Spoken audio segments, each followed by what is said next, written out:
Hello friends, welcome to Padma అడ్వెంటీ టైల్స్కి. ఇవాళ కొత్త టాపిక్ అండి. కొత్త కోడళ్ళు కలిసిపోదామా? ఇప్పుడు పెళ్ళి అయిన వాళ్ళు కొత్త కోడళ్ళు వాళ్ళు వస్తూ ఉంటారు కదా, వాళ్ళకి సంబంధించి అనమాట. అంటే వాళ్ళకే కదా, కొత్త కోడళ్ళు అత్తలు కూడాను కలిసిపోదామా? అయితే దీనికి ఏంటంటేనండి, ఫస్ట్ కొత్త కోడళ్ళు అని ఎందుకు చెప్పారంటే అండి, మనం పెళ్లి కాకముందు కన్నెపిల్లలుగా ఉన్నప్పుడు ఎన్నో కలలు కంటాం. అత్తవారిల్లు ఇలా ఉండాలి, అలా ఉండాలి, ఇలా చెయ్యాలి, అత్తవారింట్లో అని. ఆ కలల తర్వాత ఏదో పెళ్లి ఫిక్స్ అవుతుంది. పెద్దవాళ్ళు చూసిన పెళ్ళి, లవ్ మ్యారేజ్లు అయినా ఏదో ఒకటి మొత్తం పెళ్లి ఫిక్స్ అవుతుంది. ఎక్కువగా పెద్దవాళ్ళు, నేను చెప్పేదంతా పెద్దవాళ్ళ గురించి అవుతుంది. ఆ అమ్మాయి ఎన్నో కలలు కంటూను మన ఇంటికి అడుగు పెట్టడానికి వస్తుంది. కుడికాలు ముందు పెట్టిరా అమ్మ, మా ఇంటి లక్ష్మీదేవి అంటాం, ఇలా అంటాం, అలా అంటాం, తీసుకొస్తాం. అంతవరకు బాగుంది. కానీ అమ్మాయి అండి మన దగ్గరికి వచ్చేటప్పుడు ఎన్ని వదులుకొని వస్తుందండి. తనకి రక్తం మాంసం పంచి పుట్టిన తల్లిదండ్రులను వదిలిస్తుంది, తన ఇంటి పేరుని వదిలిస్తుంది, తన ఇష్టాలను వదిలిస్తుంది, తన తోడబుట్టిన వాళ్ళని వదిలిస్తుంది, ఆఖరి తన తినే తిండి అభిరుచిని కూడా వదిలేసుకొని మన గుమ్మంలోకి అడుగు పెడుతుంది. అడుగుపెట్టి నుంచి వీళ్ళతో ఎలా ఉండాలి, ఎలా మాట్లాడాలి, ఎలా ఉంటే వీళ్ళతో కలిసికట్టుగా ఉంటాము, ఎలా ఉంటే వీళ్ళ దగ్గర మంచి పేరు సంపాదించుకోగలుగుతాను, ఎలా ఉండగలుగుతాను, నేను మనశ్శాంతిగా ఉండి మంచి పేరు తెచ్చుకొని వాళ్ళకి మనశ్శాంతి ఇచ్చి ఎలా ఉంటాను, ఇలా రకరకాలైన ఆలోచనతోటి వస్తుంది. ఎందుకంటే మనందరం అలా వచ్చిన వాళ్ళమే కదా, అలా ఆలోచించి వచ్చిన వాళ్ళమే కదా. అందుకే నేను చెప్తున్నాను. అయితే దాని గురించి మనం మాట్లాడుకుందాం ఇవాళ. వెల్కమ్ అండి. కొత్త కోడళ్ళు కలిసి ఉందామా అది అనమాట. అయితే ఏంటంటే, అమ్మాయి ఎంతో కలివిడి గల అమ్మాయి, ఎంతో చదువుకున్న అమ్మాయి, ఎంతో అన్ని మర్యాదలు మన్నాలు తెలుసును, వంటలు తెలుసును, అన్నీ తెలుసును. కానీ కొత్త ఇంట్లోకి వచ్చినా కొంచెం తడబాటు అంటూ ఉంటుంది, కొంచెం భయం అంటూ ఉంటుంది, కొంచెం ఇది ఏంటి ఫీలింగ్, అయ్యో నేను ఇలా ఉన్నానా, అలా ఉన్నానా, ఇలా ఉండాలా, అలా ఇలాంటి ఆలోచనలు వస్తూ ఉంటాయి. అవునా కదా? అవన్నీ మన ఆడవాళ్ళందరికీ తెలిసినదే, అనుభవం అయిందే కదా. అయితే దీని ముందు ఏంటంటే, చిన్నగా నేను చెప్పేది అత్తగారుల గురించి చెప్తాను. అత్తగారు రిసీవింగ్ బాగుండాలండి. ఫస్ట్ ఇంట్లో అత్తగారు కోడళ్ళే కదా. మామగారు ఎలాగైనా కోడళ్ళని బాగా చూసుకుంటారు, ఓకే, దానికి ఏం కాదని అంటారు అందరూ, కాబట్టి ఓకే. కానీ అత్తగారు రిసీవింగ్ వచ్చింది, కోడలు వచ్చింది, ఇది ఇంకా నా ఇంటికి చాకరీ చేయడానికే వచ్చింది, నాకు అన్ని పని చేయడమే, నాకు ఫుల్ రెస్ట్, నా కూతుళ్ళు కానీ నా కొడుకులు కానీ అందరు ఎవరూ పని చేయరు, ఇది ఒక పని మనిషి, లేకపోతే ఇది ఒక చిన్న చూపు. కోడలంటే చాలామంది చిన్న చూపు చూస్తారు. అలా చూడకుండానండి, ముందు మీరు మీ అమ్మాయిని, ఇప్పుడు ఆడపిల్ల ఉంటే మనం అమ్మాయిని ఇంకో ఇంటికి పంపించినప్పుడు ఎంత బాధపడతామో, మన అమ్మాయి అక్కడికి వెళ్ళి ఎలా అడ్జస్ట్ అవుతుంది, అత్తగారు ఎలా చూస్తుంది, అయ్యి బాబోయ్ అత్తగారు బాగా చూడకపోతే నా కూతురు బతికి ఏంటి, లేదంటే అమ్మాయి జాగ్రత్తగా అమ్మాయికి పంపించేటప్పుడు అమ్మ నోరు జాగ్రత్తగా పెట్టుకో, పని జాగ్రత్తగా చెయ్యి, ఒళ్ళు దగ్గర పెట్టుకో, ఎక్కువ తక్కువ మాట్లాడుకో, మర్యాదలు ఇయ్యి అత్తమామలకి అని చెప్పి పంపిస్తాం కదా. ఇప్పుడు వచ్చిన అమ్మాయి కూడా వాళ్ళ అమ్మ వాళ్ళు అలాగే చెప్పి పంపిస్తారు. ఏ తల్లి కూడాను అత్తవారింటికి వెళ్ళి నువ్వు ఇలా ఉండు, అలా ఉండు అని చెప్పదండి. ఏ తల్లి అయినా కూడా నువ్వు నీ సంసారాన్ని నిలుపుకో, మంచిగా ఉండు, బాగా ఇలా చెయ్యని చెప్తుంది. అలా వచ్చినప్పుడు ఆ అమ్మాయిని మనం ఆహ్వానించడంలోనే ఉంటుంది. ఫస్ట్ చూపే మనకి మంచిది అయిపోవాలండి. అమ్మాయి రాగానే ఆప్యాయతగా, అభిమానంగాను దగ్గర తీసుకొని కౌగులించుకొని హగ్గులు ఇచ్చేసే అంత సీన్లు మామూలు మధ్యతరగతి కుటుంబాల్లో ఉండవు. కానీ అమ్మాయిని మన అమ్మాయిలాగా, అమ్మాయి కదా అని చెప్పేసి కొంతమంది అత్తగారులు ఏంటంటే, మేము మంచం మీద కుర్చీల్లో సోఫాలో ఉంటాం, కోడల కింద కూర్చోవాలి. ఆడపడుచులు కూడా అలాగే ఉంటున్నారు ఇప్పుడు కొంతమంది. మా టైంలో అలాగ ఉండేవారు. కానీ అలా చూడకూడదు. మన ఇంటి కోడలు మన దగ్గర కూర్చోకుండా ఎక్కడో గచ్చు మీద కింద నేల మీద కూర్చోవడం ఏమిటండి? అది మన ఇంటి కోడలు మనం అవమానపరిచినట్టే, మన లక్ష్మీదేవిని మనం అవమానపరిచినట్టే. కాబట్టి అలా చేయకూడదు. అత్తగారు రిసీవింగ్ తీసుకొని చక్కగా రామ్మ, నీకేం భయం లేదు, నీకేమన్నా అవసరమైతే నేను చెప్తాను అని చెప్పాలి. వచ్చిన దగ్గర నుంచి అమ్మాయి పని చెప్పేసి రుబ్బీసి చేసేసి ఇంకా నానా మాటలు, ఇలా రాని మీ అమ్మ ఇదే నడిపిందా, మీ నాన్న ఇలాగే చెప్పాడా, నువ్వు ఇదే చదువుకున్నావా అనే మాట అనకూడదు. అలాగే నేర్చుకుంటావులే, అన్నీ వస్తాయిలే, కొత్తలో మేము తప్పు చేసిన వాళ్ళమే, పర్వాలేదమ్మా అని ధైర్యం చెప్పాలి. ఎందుకు మనం చేసిన తప్పులే అవి. మనం కూడా పెళ్ళైన కొత్తలో ఎన్నో తప్పులు చేస్తాం, మన అత్తమామలు తల్లిదండ్రులు అందరూ చెప్పాక తీర్చిదిద్దుకున్నాం. ఆ అమ్మాయి కూడా ఎంత చదువుకున్నదైనానండి, చదువేనండి. చదువు తాలూకా తెలివితేటలు వేరు, ఇంట్లో సంసారం నడిపే తెలివితేటలు వేరు. కాబట్టి ఆ చదువుకుంది కదా నేను చెప్పాలా అని అహంకారానికి పోకుండా ఏ అత్తగారైనా చక్కగా చెప్పండి. చెప్పి కోడల్ని చక్కగా మన కూతురు కన్నా ఎక్కువగా చూడాలి. ఎందుకంటే కూతురు పెళ్లి చేసుకుని ఎక్కడికో వెళ్ళిపోతుంది. కోడలు అన్నీ త్యజించి మన ఇంటి పేరు మనకి పెట్టుకొని మన కోసం తన అభిరుచులు మార్చుకొని అన్నీ చేసి వచ్చినప్పుడు మన పిల్లే అవుతుంది, చివరిదాకా మనతోటే ఉంటుంది. కాబట్టి కోడల్ని మర్యాద ఇవ్వడం ముందు అత్తగారు నేర్చుకోండి. అయితే ఇప్పుడు అసలు నేను చెప్పేదండి కొత్త కోడల గురించి కదా. వచ్చేటప్పుడు కొత్త కోడలు కూడా 1000 కళలతో వస్తావమ్మా నువ్వు కూడా. కోడలు వస్తుంది. వచ్చిన తర్వాత అన్నీ తను అనుకున్నట్టే అవ్వాలి. పుట్టింట్లో లాగే నేను ఇలాగే ఉంటాను, నేను 8 గంటల దాకా పడుకుంటాను, నాకు కావాల్సినవే వండాలి, నేను ఇలాగే తింటాను, లేకపోతే తిండి తిన్ను, నేను ఇలాగే ఉంటాను, మొండి పట్టుదల వేయడం, అలగడం చిలగడం ఇలాంటివన్నీ చేయడం ఫస్ట్ మానుకోవాలి. ఏది ఎక్కడ చేయాలో అది అక్కడే చేస్తే అందం చందం ఉంటుంది. నువ్వు పుట్టింట్లో ఉన్నట్టు ఇక అత్తవారింట్లో గడవాలంటే అందరికీ గడవదు, అసలు ఎవరికీ గడవదు, చాలామందికి ఎవరికీ గడవదు. ఇక్కడ అలవాట్లు ఇక్కడవే, ఇక్కడ తిండి ఇక్కడే, ఇక్కడ అభిరుచులు ఇక్కడే, ఇక్కడ కట్టు బొట్టు ఇక్కడే, అక్కడే. నీకు అవన్నీ కావాలన్నప్పుడు నీ పుట్టింటికి వెళ్ళినప్పుడే నెరవేరుతాయి. నువ్వు ఒక డెసిషన్ తీసుకుని పెళ్లి చేసుకున్నావు అనుకుంటే ఇవన్నిటికీ సిద్ధపడే పెళ్లి చేసుకోవాలి.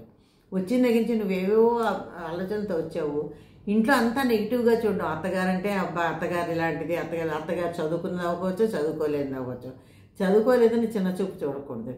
ఆవిడకున్న అనుభవం ఉంది, నీ చదువు ఎంత చదివితే ఏంటి. ఆవిడకి 55 ఏళ్ళు వచ్చిన తర్వాత కోడలు వస్తుంది ఎవరికన్నా, 50-55 ఏళ్ళ మధ్యలోనే వచ్చినప్పుడు ఆవిడ అనుభవం, ఆవిడ 25 ఏళ్ళకో 20 ఏళ్ళకో పెళ్లి చేసుకుని అత్తవారింటికి వచ్చి ఎన్నో అనుభవించి ఎన్నో రాటుకు పొట్టుకు తట్టుకొని ఇలా ఇంత అయింది.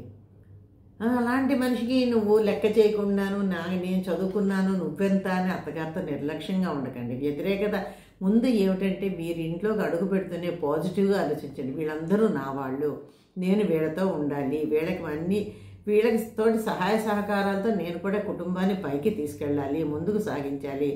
నా వల్ల ఈ కుటుంబం విచ్ఛిన్నం అవ్వకూడదు, నేను మంచిగా ఉండాలి, వాళ్ళకి మర్యాద ఇవ్వాలి. మా అమ్మ నాన్నకి నేను ఇచ్చినంత ప్రేమ కాకపోయినా కనీసం మర్యాద అన్నా ఇవ్వాలి, వీళ్ళతో సరదాగా ఉండాలి.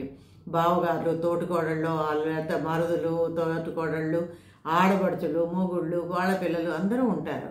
సంసారం తర్వాత ఇవన్నీ, కుటుంబం తర్వాత ఇవన్నీ ఉంటాయి. వీళ్ళందరికీ మర్యాద ఇవ్వడం నేర్చుకోండి. ఎప్పుడైతే మీరు పాజిటివ్గా ఆలోచిస్తారో అవతల వాళ్ళు కూడా మిమ్మల్ని పాజిటివ్గా చూడడం మొదలెడతారు. మీరు రావడం అహంకారంతో నేను ఇంత చదువుకున్నాను, మా వాళ్ళకి ఇంత డబ్బు ఉంది, మా అమ్మ ఎంత సంపాదిస్తుంది, మా నాన్న అంత సంపాదిస్తున్నాడు, నాకు మీ లెక్క ఏమిటి అని వచ్చేవనుకో, జీవితంలో నువ్వు సుఖపడవు, ఇంకోళ్ళు సుఖపెట్టలేవు. ఈ సుఖం లేని జీవితం ఎంత సంపాదిస్తే ఏముంటుంది? పెళ్ళే సుఖమా, సంసారమే సుఖమా, లేకపోతే కుటుంబమే సుఖం? అదే సుఖం అండి. కుటుంబమే సుఖం ముఖ్యం. కుటుంబంలో ఉంటేనే నువ్వు బతకగలుగుతావు. ఒంటరిగా నువ్వు బతకగలవా? మొగాడైనా ఆడదైనా కూడా బతకలేదు. అది బతుకు కూడా దిక్కుమాల బతుకు అనమాట, ఎందుకు పనికిరాని బతుకు అవుతుంది. ఒంటరిగా బతకాలని మటుకు అనుకోకండి. అంటే ఇప్పుడు ఏమిటి, చిన్నపిల్లలు ఈ అహంకారాన్ని పోయి భర్తను వదిలేసి అత్తమామల్ని ధిక్కరించేసి వెళ్ళిపోయి తన చదువేదో తన పనేదో తనేదో చూసుకుంటూ ఉండి చేయడం లేదు. భర్తతో ఉన్నా కూడా నిత్యం భర్తతో గొడవపడ్డం, మీ అమ్మలాగా, మీ నాన్నలాగా, మీ అక్కలాగా, మీ తమ్ముడిలాగా ఇలా నిత్యం గొడవపడ్డం. దీనివల్ల ఏంటి, నీ కట్టుకున్న భర్తకి మనశ్శాంతి పోతుంది. ఆ అబ్బాయి ఏం చేస్తాడు, ఇటు అమ్మా నాన్నకి చెప్పలేడు, అటు నీకు చెప్పలేడు. వీళ్ళ వల్ల కూడా పొరపాట్లు ఉండొచ్చు, నేను ఉండవన్ను అత్తమామలతో కూడాను. ఉన్నా నువ్వు అడ్జస్ట్ అవ్వాలి. అడ్జస్ట్ అయి నువ్వు నెమ్మదిగా చెప్పడం నేర్చుకోవాలి. అలా కాదు, మీ వల్ల నాకు ఈ ప్రాబ్లం ఉంది అత్తయ్య గారు లేదా మామయ్య గారు, మీ వల్ల నాకు ఈ ప్రాబ్లం ఉంది, ప్లీజ్ నాకు ఇలా ఇష్టం లేదు, నాకు ఇలా ఉండడం ఇలాగే ఇష్టం, కాబట్టి నన్ను ఏం అనకండి అన్నారనుకోండి, రెండోసారి ఎవరు అనరు. ఇవాళ రేపు అసలు జనరేషన్ అందరూ చదువుకున్న వాళ్ళం ఇంతో అంతో కదా, ఎవరు ఏ మాట అనం. కానీ అదే నువ్వు విలువ ఇటు నీ మా భర్త కన్నవాళ్ళకి కూడా నువ్వు ఇస్తే ఆ సంసారంలోని అసలు గొడవలు ప్రాబ్లమ్స్ రాకుండా ఎంతో చక్కగానో ముందుకెళ్తుంది. ఏదైనా బంధాన్ని బలపరుచుకోవాలంటే అవతల వాళ్ళని ముందు అర్థం చేసుకోవాలి. వచ్చిన కోడలైనా అంతే, ఇంట్లో ఉన్న అత్తగారైనా అంతే, అత్తమామలైనా, కొడుకు కోడలు ఎవరైనా కూడా ఇంట్లో ఉన్న బంధాన్ని అర్థం చేసుకోవాలి. వాళ్ళ మెంటాలిటీ ఏంటి, వాళ్ళ చదువు ఏంటి, లేదా వాళ్ళ ప్రవర్తన ఏంటి, వాళ్ళ తిండి ఏమిటి చూసి మీకు నచ్చకపోతే వాళ్ళు దిద్దడానికి తాపీగా ప్రయత్నించండి. వచ్చిన మర్నాడించే కొత్త కోడలు వచ్చిన మర్నాడించే ఇంటిని దిద్దింది అని చెడ్డ పేరు మీరు తెచ్చుకోకండి. చూడండి, వాళ్ళని మెల్లిమెల్లిగా మార్చుకొని మంచి మార్గంలో పెట్టుకోండి. లేదు వాడు బాగున్నారు మీదే మీకు తప్పు అని మీకు ఎవరు తప్పు వాళ్ళు తెలియదు, అవతల వాళ్ళు చెప్తే ఒప్పుకొని మీరు వాళ్ళలా మారడానికి ప్రయత్నించండి. అప్పుడు ఆటోమేటిక్గా బంధాలు బంధుత్వాలు గట్టిపడతాయి. కొంతమంది అమాయక కోడళ్ళు వస్తారు, కొంచెం గడుస్తారని లేని వాళ్ళు ఏంటి ఎంతసేపు వంటింట్లో వంట వండేద్దామా, బెడ్రూమ్లో కూర్చుందామా, ఇంటికి ఎవరు వచ్చినా కలవరు. ఇంటికి లేకపోతే వీళ్ళు ఎవరైనా ఎక్కడికి రమ్మన్నా బంధువుల్లో పెళ్ళిళ్ళు ఫంక్షన్స్ ఉన్న రమ్మన్నా కదలరు, ఇష్టపడరు వెళ్ళడానికి. అలాగే ఎందుకంటే బెరుకు భయం, అందుకు వెళ్ళరు. అలా కాకుండా మీరు కూడా వాళ్ళతో పాటు వెళ్ళి నలుగురిలో కలిసి ఉండి చెయ్యాలి చేస్తూ ఉంటే ఆటోమేటిక్గా ఆ బెరుకు ఆ భయము పోతుంది. కలిసి చక్కగా ఉండగలుగుతారు. జీవితంలో ముందుకి హ్యాపీయెస్ట్గాను జీవితం సాగించగలుగుతారు. తర్వాత కొంతమంది ఏంటనండి, ఇంట్లో మాట్లాడుకుంటూ ఉంటాం, ఫ్యామిలీ మెంబర్స్ అంతా అన్నీ మాట్లాడుకుంటాం. కొంతమంది కోడళ్ళు ఉంటాయి చూసారా, నాకేమిటి వాళ్ళ ఇల్లు వాళ్ళ వస్తువులు వాళ్ళ ఇది. కొంతమంది అత్తగారు ఉంటారు, అత్తగారు అమ్మ వెళ్ళా బీరువాలోనేవో నగలు ఉన్నాయి పట్టరాలేది, వెండి సామాను ఉంది పట్టరాలేది, చీర నాకు తెచ్చిపెట్టు అంటే ఒక్కొక్క కోడలు ఒప్పుకోదు. నేను వెళ్ళను, నేను మీ బీరువా ముట్టుకోను, నేను మీ నగలు ముట్టుకోను, నేను మీ చీరలు ముట్టుకోను. అది అహంకారంతో అంటారో తెలియదు, లేదంటే వాళ్ళకి ఇష్టం లేక అంటారో తెలియదు, భయంతో అంటారో తెలియదు. అలా అనేవాడు కూడా ఉంటారు. అది నీ ఇల్లు, నీ అత్తగారు, నీకే రేపొద్దున తదనంతరం ఇవన్నీ నీకే వస్తాయి కాబట్టి ఇవన్నీ నావేను, నేను ఎందుకు చేయకూడదు, నేను చేస్తాను. ఒకవేళ అత్తగారు చేస్తాను, అత్తగారు నేను చేస్తాను ఉండండి, మీకు తెచ్చి పెడతాను ఉండండి అని తెచ్చిస్తే ఆటోమేటిక్గా అత్తగారి దగ్గర కూడా నువ్వు ప్రేమను ఇంకా ఎక్కువ పొందగలుగుతావు. నువ్వు ఇంట్లో కలతలు రేపిందని అవ్వవు. ఎంతసేపు వాళ్ళతో సంభాషణలో నువ్వు పాలు పంచుకున్నావు అప్పుడే కదా వాళ్ళ ఇంట్లో పరిస్థితి ఏమిటి, వాళ్ళ పరుషులు ఏంటి, వాళ్ళ చుట్టాలు ఏంటి, వాళ్ళ పద్ధతులు ఏమిటి నీకు అర్థమవుతుంది. కాబట్టి వాళ్ళతో సంభాషణలో పాలు పంచుకోవడం కూడా నేర్చుకోండి తప్పకుండా. ఇంకోటి ఏంటండి, అత్తగారుల మీద ద్వేషం పెంచుకోకండి. అత్తవారింటి మీద, అత్తగారులని కదా అత్తవారింటి మీద. ఎందుకు అంటేను చెప్పుడు మాట చాలామంది చెప్తారండి. ఇప్పుడు మీరు పొత్తుగా ఉన్నాడు, బయట వాళ్ళు ఏదో ఒకటి ఎక్కిస్తుంటారు, అది పట్టుకొని కూర్చోకండి. నిజం మీకు ఇంట్లో ఇది అడుగు పెట్టారు, అత్తమామలతోటి మద్దలతోటి తోటిగోళ్ళతో ఆడపడుచులతో అందరితో కలిసి ఉంటున్నారు, నిజ స్వరూపాలు మీకు తెలుస్తున్నాయి కదా. అయితే ఓటి తప్పు అవతల వాళ్ళు ఎవరిని చిన్న మాట అనొచ్చు, తప్పు చేయొచ్చు, మీరు అంటారు మీరు చేస్తారు కదా. అవతల వాళ్ళు అడ్జస్ట్ అయ్యేటట్టు మీరు మళ్ళీ లొంగారి, అవతల వాళ్ళు కూడా అడ్జస్ట్ అయ్యి మీతో ఉండాలి. అప్పుడే సంసారం సాఫీగా దొరుకుతుంది. ఎవరో ఏదో చెప్పారు నీ చెప్పుడు మాటలు వినేసి వాళ్ళ మీద ద్వేషం పెంచుకొని కసి పెంచుకొని నెగిటివ్గా ఆలోచించేసి వాళ్ళని బాధ పెట్టద్దు, మీరు బాధపడద్దు. మీకేం సుఖం ఉంటుంది వాళ్ళు బాధపడుతుంటేను? నువ్వు ఎంజాయ్ చేయగలుగుతామో ఆ గంట 2 గంటలు, జీవితాంతం నీకు ఇవి ఎవరు నాన్న వాళ్ళు లేకుండా బతకాల్సి వస్తుంది. కాబట్టి ఇక్కడ కూడా అడ్జస్ట్ అవ్వాలి. ఇంకోటి ఏంటది చెప్తున్నాను కదా, వాళ్ళది తనది అనే భావం వద్దు. ఇంట్లో ఏదన్నా ఇంట్లో ఏవైనా పనులున్నా అది వాళ్ళ ఇల్లు, వాళ్ళ పని చూసుకుంటారు, నాకెందుకు అని సోఫాలో కూర్చోకూడదు. ఆవిడ పెద్ద ఆవిడ అత్తగారు, ఆవిడే చేసి అలసిపోయింది కదా జీవితంలోని, ఆవిడ కొంచెం సాయం చేయడం, ఆవిడ వద్దన్నా అలా కాదు అత్తయ్య కదా నేను చేస్తాను, మీరు కొంచెం పక్క రెస్ట్ తీసుకోండి అని చెప్పడం. లేదు ఇప్పుడు ఏంటంటే అందరూ ఉద్యోగాలు ఎక్కడెక్కడ బిజీగా ఉంటారు, కానీ అండి వాళ్ళ కోసం కొన్ని రోజులు గడపండి. 2 నెలలకో 3 నెలలకో 6 నెలలకో వాళ్ళతో వచ్చి సంతోషంగా గడపండి. అయ్యో అత్తవారు ఉన్నారు, అత్తవారు పుట్టింటికి ఎలా వెళ్తున్నాము అలాగే అత్తగారి దగ్గర కూడా వెళ్దాము, 4 రోజులు వాళ్ళ పుట్టింట్లో అన్నాడు అత్తవారింట్లో ఉందాము, సంతోషంగా జీవితం గడుపుదాము, వాళ్ళని కూడా సంతోషపెడదాము. నా భర్తని ఆవిడకంది కదా, నన్ను మా అమ్మకి అన్నట్టేను, నా భర్తను వెళ్ళనివ్వకుండా నేను చేసేసి ఇక్కడ నా పుట్టింట్లోనే ఉంచుకుంటున్నానే, ఆవిడెంత బాధపడుతుంది, ఆవిడ కన్నీళ్ళు ఎంత ఉసురు తగులుతాయి మనకి అనే భయము, ప్రేమ, భక్తి 3 ఉంటేనండి సంసారంలోని అసలు సమస్యలు అన్నవే లేకుండా గడిచిపోతుంది. కొంతమంది ఇంట్లోకి అడుగు పడుతూనే అమ్మ అత్తగారు ఎప్పుడు పోతుందిరా నాయన, ఎప్పుడుది ఇలాగా అలాగా అత్తగారిని అనుకుంటూ ఉంటారు. ఎందుకు అనుకోవడం? అత్తగారిని ఒక ఫ్రెండ్లా ట్రీట్ చేయండి, అత్తగారిలా ట్రీట్ చేయకండి. ఏం పెద్ద ఈ రోజుల్లో పెద్ద వయసులు వచ్చినా కూడా అత్తగారు కూడా ఎంతో హ్యాపీగా మీతో పిల్లలతో గడుపుతున్నారు ఉంటున్నారు కదా. అందుకు మీరు ఒక ఫ్రెండ్లా ట్రీట్ చేయండి, ఫ్రెండ్లా మాట్లాడండి. ఓ స్నేహితురాలు, నాకు మా అత్తగారు కాదు మా స్నేహితురాలు అనుకోండి. మీ జీవితం మీ సంసారం కూడా చాలా సాఫీగా ఉంటుంది, చివరిదాకా మీ అత్తమామని సంతోషపరిచిన వాళ్ళు అవుతారు. మీకు ఇంకా హ్యాపీయెస్ట్ లైఫ్ దొరుకుతుంది. తర్వాత ఇప్పుడు కులాంతర మతాంతర వివాహాలు ఎక్కువ అవుతున్నాయి. ఇక్కడికి వచ్చిన తర్వాత కూడా మీరు మా ఇంటి పద్ధతే పాటించాలి, మాలాగే ఉండాలనుకోకండి. ఇక్కడికి వచ్చేది మీరు మీ ఇష్టమే లవ్ మ్యారేజ్ చేసుకొని కులాంతర మతాంతర అన్ని రకాల వివాహాలు చేసుకొని వస్తున్నారు. ఇక్కడ సాంప్రదాయాలు అలవాటు చేసుకోండి, ఇక్కడ ఉన్న పద్ధతులను గౌరవించడం నేర్చుకోండి. అప్పుడు వీళ్ళని గౌరవించగలుగుతారు, పద్ధతుల్ని గౌరవించగలుగుతారు, మీరు సంతోషమైన జీవితాన్ని గడపగలుగుతారు. తర్వాత ఇంట్లో ఏమన్నా మార్పులు చేర్పులు చేయాలంటే చక్కగా నెమ్మదిగా చెప్పండి.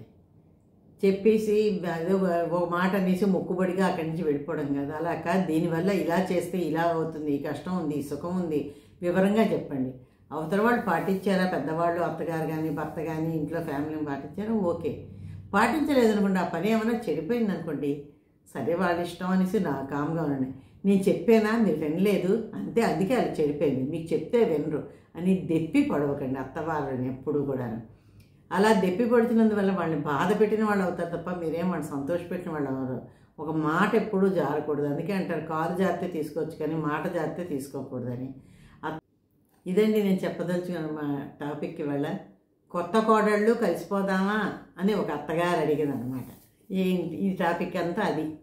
కొత్త కోడళ్ళు ఎలా ఉండాలి ఏంటి చెప్పాను ఇవాళ. ఎలా ఉందో మీరు చక్కగా అందరూ స్కిప్ చేయకుండా వినండి. అంటే ఇప్పుడు అత్తగారులు అయిపోయిన వాళ్ళను, ఇంకా అత్తగారులు కాబోయేవాడు ఉన్నారు, పెళ్ళిళ్ళు చేసుకోబోయేవాడు ఉన్నారు, అందరూ వినండి. విని ఇలా ఉండడానికి మనం అత్తగారులు మారాలి, కోడళ్ళు మారాలి. మారి ఇలా కలిసి ఉంటే జీవితంలో ఇంకా కష్టము ఏముంటుందండి, ఎంతో ఆనందకరమైన జీవితాన్ని గడపగలుగుతాం. ఓకే, చలో పొడుపు కథలోకి. నిన్ను అడిగిన చిలి ప్రశ్న ఏంటి, బ్రేక్ఫాస్ట్లో ఈ రెండూ తినలేము ఏంటి అవి అని అడిగాను. మాధవి గారు పెట్టారు కరెక్ట్గాను. లంచ్ డిన్నరు కరెక్టే. ఇవాళ చిలి ప్రశ్న ఏంటంటే, ఆడవాళ్ళు నన్ను ఎంతో ఇష్టంగా కొనుక్కుంటారు, 1-2 సార్లు కన్నా ఎక్కువ వాడరు, మళ్ళీ చాలా జాగ్రత్తగా దాచుకుంటారు, ఏంటది? కామెంట్లో పెట్టండి. మొత్తం వీడియో అంతా స్కిప్ చేయకుండా చూసి ఎలా ఉందో కామెంట్లో పెట్టి లైక్ చేసి సబ్స్క్రైబ్ చేయండి. Thank you.